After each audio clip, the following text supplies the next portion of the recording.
Welcome back, my duelist friends. Casual Duelist here. It is Monday. It is the final Monday of 2024, and it is also the final of our Battle City Finals 3-time structure decks. This is the one I am most happy, most excited to play.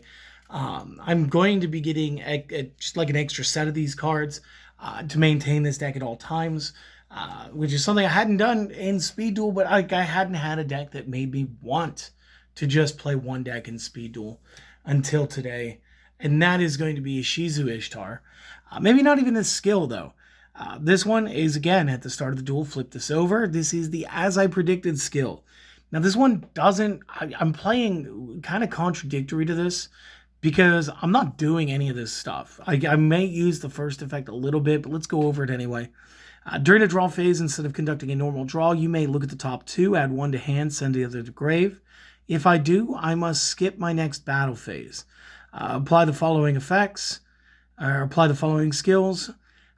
Only I need 15 or more cards in my graveyard to activate Exchange of the Spirit, or if I have 15 or more cards in my graveyard, I may banish Exchange of the Spirit from the graveyard to activate its effect. Not using it. Don't care. Don't want it.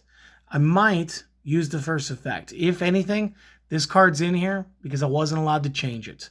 So, no worries.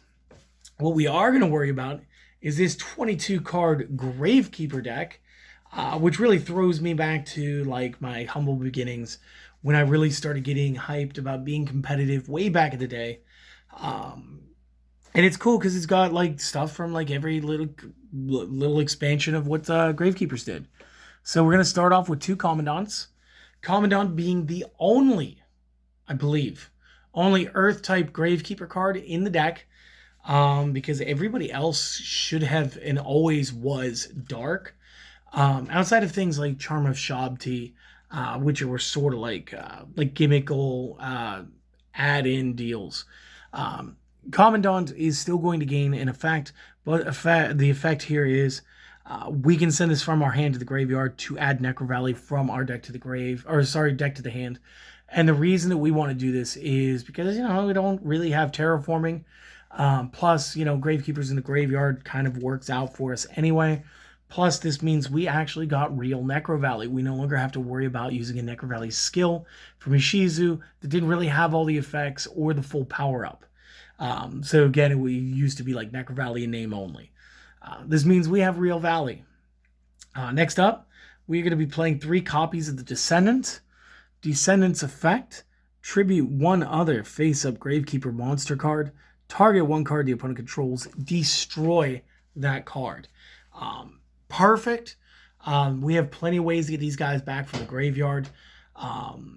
This is a great trigger for us.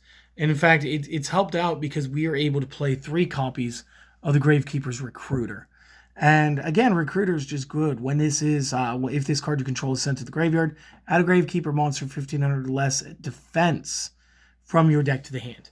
And again, this is a lot. I mean, obviously, this is going to be Spy. This is going to be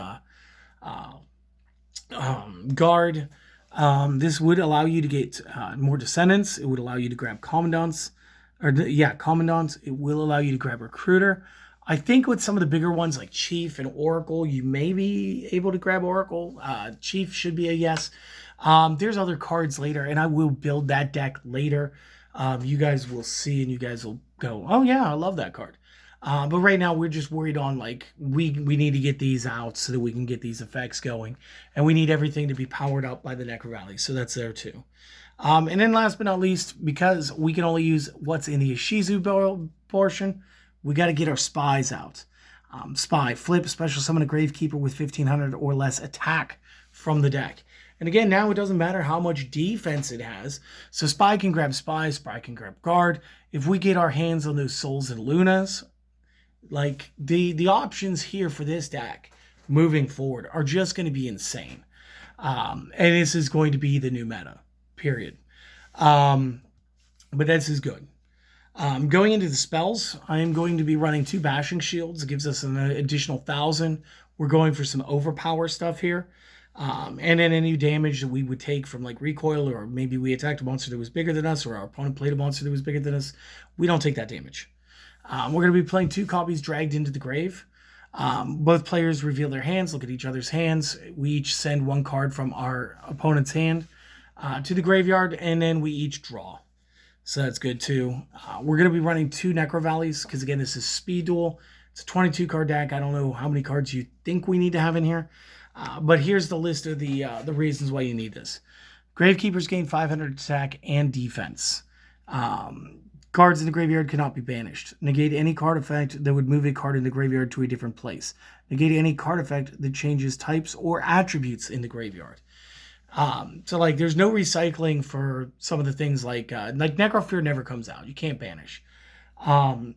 You couldn't recycle any of those spirit messages with the 1 spell card. None of that stuff's going anywhere. Once it's done, it's gone, it's in the grave, we're good. So again, just great card. Next up, traps. We're going to be running 3 Rites of Spirit. Rite of Spirit is cool because it does not care if you have a Necro Valley face up, because it is unaffected by Necro Valley. And this allows you to target a Gravekeeper in the graveyard and special summon the target back, which again could allow your Descendant to really get off enough destruction to clear field. And then last but not least, because none of this is on the limits yet, I got 2 Walls of Disruption in here. I probably could have not played these, but I do think that the extra cards in this deck with the ability to continually pull things out of the deck just kind of made it a little negligible. I was able to add a couple more cards for some playability. The side deck is where I think things get really fun. In the side deck, I'm running 2 copies of Air Knight Parshath because, again, this is like a callback to the way that we used to use Gravekeeper Spies and or sometimes the Guard in order to play things that were like Monarch decks. Well, Air Knight Parshath was a great card when it debuted. It allows us to do piercing damage to defense monsters. It's already got a 1900 point stat, which isn't bad. And it inflicts battle damage. When it inflicts battle damage to an opponent, we also get to draw a card, which again helps us offset the size of our deck. We do have the Wall of Disruption. We can give it the Bashing Shield. Like, there are ways to make the Knight Parshath even better, even though this isn't his deck. Additionally, I just threw in another Commandant, another Dragged, another Valley, and to round it all off, a 3rd Wall of Disruption. This is the deck I am the most jazzed about, guys. I'm sure you can hear the excitement in my voice. And this is the complete list for the 3x builds. We are done. We will take tomorrow and I'll either make a video. I think what we'll do is we'll just, we'll make a video. It'll be me and Celestial.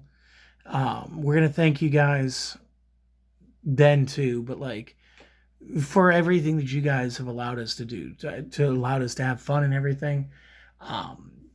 Recently we started opening packs every day on the shorts. We started by opening a Pokemon set, which was the Trick or Trades, and we actually found a thing of the 2023s. I think I've already told you guys this. Maybe me and Celestial will open that and see if we can't pull a complete set while we're talking to you guys.